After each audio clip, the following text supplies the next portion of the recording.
Hello everyone, welcome back to another episode of our Tales from Tech Support. In today's episode, bought the wrong software and don't want to admit you made a mistake? Cool, pay 5x as much and lose your job. Ex-military intelligence can't figure out why she doesn't have internet. Before we get started, make sure to subscribe so you will never miss a video. So let's get started. Bought the wrong software and don't want to admit you made a mistake? Cool, pay 5x as much and lose your job. This happened over 20 years ago. Conversations from memory may have minor details altered, but the story's the same.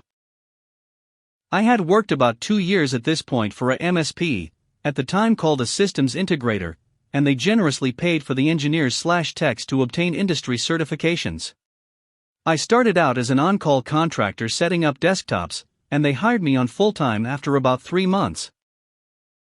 By the time the MC occurred, I had worked my way up to junior-level engineer, obtained my MCSE, CNA, and was working towards my CNE and Cisco certs. At the time, Novell and Microsoft were neck and neck in server operating system dominance, hence getting both certs. With book study and field experience, I wasn't an expert, but I held my own. One day I get called into the boss office to meet with him, the owner, and the salesperson. The owner told me with a gleam in his eye that the company just landed a major, high-profile client, our city's pro basketball team, and they've agreed to give us a small task to prove ourselves. I was to install and configure backup software on their Windows server, important later, and test to ensure it works. The team offered the carrot of not only signing a long-term support contract, but also a recommendation to their business partners and other teams if I was successful. This was definitely within my wheelhouse. I figured 1 hour tops, in and out. I showed up to the arena, checked in with security, and I'm escorted to the business office area. A lady we'll call Karen comes out and introduces herself as the CIO. Karen spent the first 45 minutes of my time there to take me on a grand tour of the business office. I saw the owner's offices, the GM's office, her office, pictures of framed, autographed jerseys, the nearly empty trophy case, and the big glass window that overlooks the court. She even said I'm welcome to eat lunch in the staff dining area. She then said she's taking me to the server room. In another circumstance, I would have considered the tour a treat, but 3 things. First, I had another client to see that day, and this was messing up my schedule. Not a big deal, I can have the office call the client to move the visit back a little. Second, the team hadn't exactly been playing championship caliber basketball except the last 2 years prior. Before that, they made the playoffs twice in 15 years and got their heads kicked in both times. Third, my favorite basketball team is this team's rival, so it's cool, but I'm not over the moon. Then she asked if I was ready to see the server room. We turn a couple of corners, and she unlocked the door to a really small office. Boxes stacked in one corner, spare furniture in another. At the back wall sat an old-school CRT monitor hooked to an old-school KVM switch box on a desk connected to 2 tower computers sitting side by side on the carpeted floor. Right next to the monitor sat a stack of network switches with a spaghetti of cables that ran haphazardly up the wall and into a removed panel of the fake ceiling. On top of the towers sat a box with the backup software. Karen waved her hand at the setup, pointed to a sheet with some handwriting on it, said I should have everything I need, and she'll be in her office if I had any questions. She left me to it, and after I called the home office to reschedule my other client, I started assessing the situation. I quickly saw the first problem. The NetWare server was already set up to run backups, but going by the status report date on the screen, backups hadn't been running for months. The software was only an add-on module to backup email folders. Using the credentials on the sheet, I logged into the Windows Server running Exchange to handle all the email. I tried to look at different settings, and I quickly realized I only had limited permissions. I logged to the Novell server, and I didn't have enough permissions. I walked back to the CIO's office. So far, Karen's been pretty chill, but suddenly Karen flipped the Karen switch on. Maybe I didn't seem impressed enough with the tour. Me, 2 problems. First, I need admin permissions to do the work you need done. Second dash. Karen, why do you need admin permissions? Me too. Install and configure the backup software? The software also dash. Karen, why can't you just use the accounts I gave you? Me, because they don't have enough permissions? Also the backup soft dash. Karen, my other tech, let's call him Paul, uses those accounts fine to run the backups. Why do you need extra permissions? Picks up the desk phone and dials, "Hey Paul, could you come to my office now please?" Thanks. Me, probably because he has backup operator permissions. Higher permissions are needed to install software. Speaking of which dash. Karen, after Paul knocks on the door and enters. Have you had any problems with the daily backups? Paul, no. Why? Karen, Federal Ant 9 here says he needs extra permissions to install the backup software. Do you agree? Paul, look side to side, I'm not sure as I just handle the desk dash. Karen, if Paul can manage backups with those accounts, I don't see why you can't install the software, Federal Ant 9. Me, how did you install the software originally? Karen, all of this was set up before I started here, and I was brought in to clean all of this up. Me, is there anyone else who manages the servers? Karen, no, it's just me and him. Me, I see. Would you come with me please? I need to show you something. Karen, why?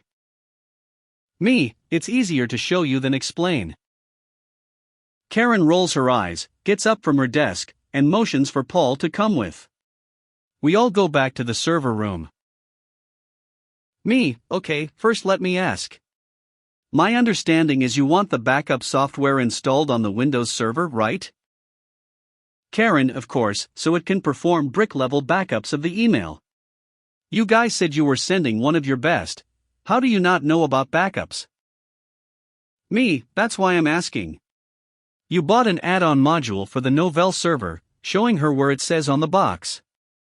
I can't install this on Windows. Karen snatches the box from my hand. I called the software company myself and ordered it from them directly after I told them the setup here. Are you saying they lied to me and sold me the wrong product or made a mistake? Me, no, I'm not saying that as I wasn't part of the conversation. I'm only saying this is for Novell, and I can't install this on Windows. Karen, so they sold me the wrong software? Me, can we go to their website or call them? Karen rolls her eyes, fine. Let's go back to my office. Back at her office, she sat down, went to the website while I stood behind her, then spun around to me with a smirk on her face after a few mouse clicks. See? This is what I bought. It says right here it will back up Microsoft Exchange servers. Me, well, this doesn't say brick-level backups. And it says for Novell servers. Can you click where it says Microsoft? Karen sighs and clicks. This is pointless. I bought what I bought because it's half the cost. When I called, they said this would also back up my Exchange server. Why would it back up a Windows server, but not install on a Windows server? That makes no sense. Me, pointing to the screen, it says right there the Windows version performs brick-level backups. The NetWare version will back up the emails, but the entire database. And it will restore the entire database as one file, but it can't do brick-level backups or restores. A server can back up anything as long as it can see it on a network, and it has permissions to it. Karen, here's the bottom line. They told me this would work. I'm paying you to make this work, so make it work. Or tell me you can't make it work, and I'll find someone who can. Me, it'll work but not like how you think. And if you want to, air quotes, make it work, it will only install on Novell. Can I show you? Karen sighs and hands me the software box. Me, I still need an admin login. After several more minutes of debate over the admin login, she reluctantly logged me into the Windows server. I put the CD into the Windows server, and nothing happened. I brought up the CD in Explorer to show her folders and files, but no executable, and no way really to install. She unlocked the Novell console, I inserted the CD, mounted it, and the install autoran. I didn't look back, but I could feel her eyes burning holes into the back of my head. In about 30 minutes, I installed the software, configured it to back up the Exchange server boxes as well as the rest of the data on both servers, and performed a successful test backup all while she hovered over me with her arms crossed. I noticed that backups hadn't been running, and after checking the logs to find the problem, I configured the scheduled service to log in with the backup operator account credentials. Tested again successfully. Me, by the way, your backups haven't been running for about 3 months. I fixed that for you. The scheduled service didn't have a login account configured, so I plugged in the backup operator username password. Karen, what do you mean? You saw the status screen when we walked in and it said a successful backup? And you said you needed admin rights? Me, yes, that was the last successful backup, which was months ago. Switching to the log file on screen, here's the date and time of the last successful backup. Configuring a backup job and installing software are 2 different tasks that need 2 different sets of permissions. Karen stomped to the door, opened it, and yelled for Paul. When he arrived, she lit into him so loudly someone from the cubicles came into the room to see what the problem was. I still feel bad about that because it wasn't Paul's fault. After 3 hours, I left and immediately called my boss from the car, explaining exactly what happened. Sure enough, Karen had already called. My boss reassigned my other client and asked me to come back. When I got back to the office, the owner, my boss, and I went to the conference room, and we set up a conference call with Karen and the backup software support team. They looked up Karen's account and politely explained that according to the notes, they told Karen to buy the Windows version for brick-level backups of Exchange email accounts. But Karen balked at the price, so they offered her the Novell version with the caveat that it would perform entire Exchange database backups and user folders only. I wasn't completely right, but right enough. Karen now insisted that they only sold her what they sold her because she threatened to buy their competitor's software. After she demanded a supervisor, the supervisor got on the call and said she needed to buy the correct software. They would make an exception to their no refunds on open software policy and give her a partial credit. Otherwise, she could go ahead and buy the competitor's software and she would get no refund at all. Karen huffed and puffed and tried playing the "do you know who I work for" card, but they wouldn't budge. She had no other choice. After the software company hung up, Karen asked the owner when he could send me out to finish the job. He muted the phone and asked me if I wanted to go back out there, and I said no. He asked me if I would go if he sent a senior there with me, and I agreed. He then unmuted and told Karen that to make sure there are no issues, he was sending me with a senior engineer, and he made a deal with her. If the senior corrected my work, there would be no charge for service. However, if I was correct, then she would pay for my time today plus the time for both me and the senior on the second visit. Also, she would need to make sure that we had full administrative access and not hover while we worked. Agree to all conditions or we don't come back. Karen agreed and added in that she would definitely not work with us again, then hung up abruptly. We went back after Karen got the correct software. I installed it without a hitch even though she had enabled remote desktop on the server to watch me. I also wrote up a job aid for Paul with screenshots to manage backup jobs. The senior saw I knew what I was doing, so to pass the time he made a list of recommendations for her: server racks, anti-static mats, UPS, racks for the switches, cable management, adequate ventilation and temperature controls, physically securing the room, disaster recovery plan, etc. He emailed them to Karen and CC'd me, my boss, and the owner. The invoice we sent her charged her for 3 hours for my first visit, plus the hour at my rate, and another hour for the senior at the higher rate. A few months later, my boss told me they got a call back from the team's new CIO. He said after the team restructured the business unit, he took Karen's place and hired additional staff. Paul discovered the recommendation list among a bunch of emails Karen had deleted with a brick-level restore of her emails that I set up. The new CIO wanted to know how soon the company could send someone to complete the recommendation list and consult his staff on additional recommendations. Since the new CIO was hiring his own staff, he wouldn't need us for a long-term support contract, but he would definitely call us when he needed any work done they couldn't handle. Ex-military intelligence can't figure out why she doesn't have internet. So, I'm not trained as an IT guy. I just apparently have a stronger computer background than most people at my place of employment. We got a new HR lady about 2 years ago. Our last guy moved on to bigger and better things. This woman comes in and cannot go more than 4 sentences without naming something from the military or the Navy. That's cool, you served. I did not. But I also know plenty of vets that don't feel the need to tell you they served. In literally every conversation. Prime example, the security system guy shows up one day. Old POS Windows XP machine runs everything. I let the guy in. He pokes around. The tech goes, "Oh. The BIOS clock is wrong. What's the time?" I say 2:30 p.m. HR lady, it's 14:30. Tech and I blank stare. HR, yup, I was in the military.